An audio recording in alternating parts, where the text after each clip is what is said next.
last satsang, I spoke of the tendency for us humanly to approach things in a very back-to-front manner.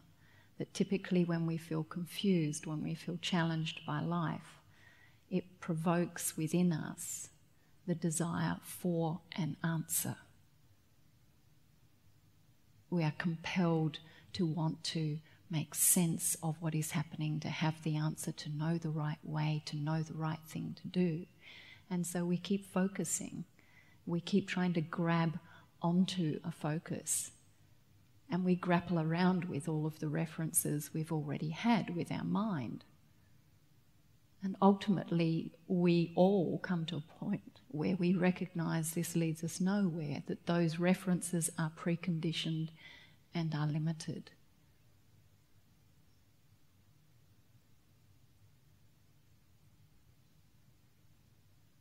So I spoke of the importance of us cultivating a balance between the state of surrender and expansion and appropriate focus. Appropriate focus is about cultivating a relationship with truth, true insight, acknowledging our true nature, acknowledging that we are not the mind, we are not the stories, we are conscious presence. But to experience this, we have to cultivate the state of surrender and expansion. Because even for us to acknowledge what we may call the divine truth is associated with our mind and the habits, the loops of our stories in our mind. Ultimately, then this is about us welcoming ourselves into the gap, the space between those stories, the space between our thoughts. It's about us being humble enough, being courageous enough to sit in that place that has no control, that has no security, that has no tethering point.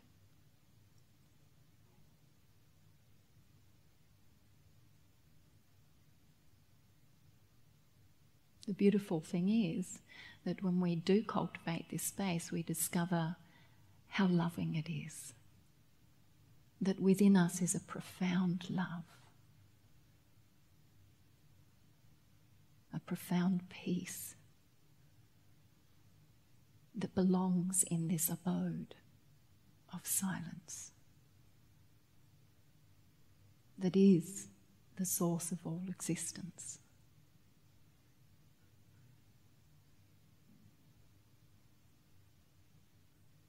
Indeed, it can feel like a juggling act to be alive as this experience, to seek the way to express ourselves from a place of truth.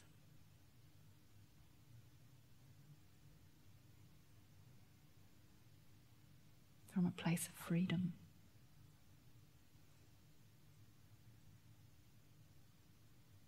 And so we must be able to renounce the illusion that somehow our mind is the source of peace, of awareness, that somehow our stories are going to lead us to the right place, the right act, the right thought, to somehow expose the intelligence, the innate divine intelligence we're seeking to have the courage to be all that we truly can be.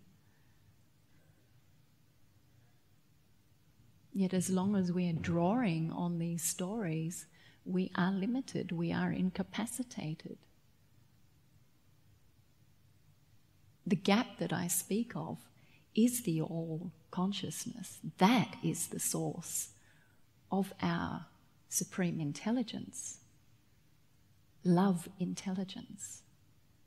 It is in the gap, in the stillness and the silence, that we access the all-conscious being that we are.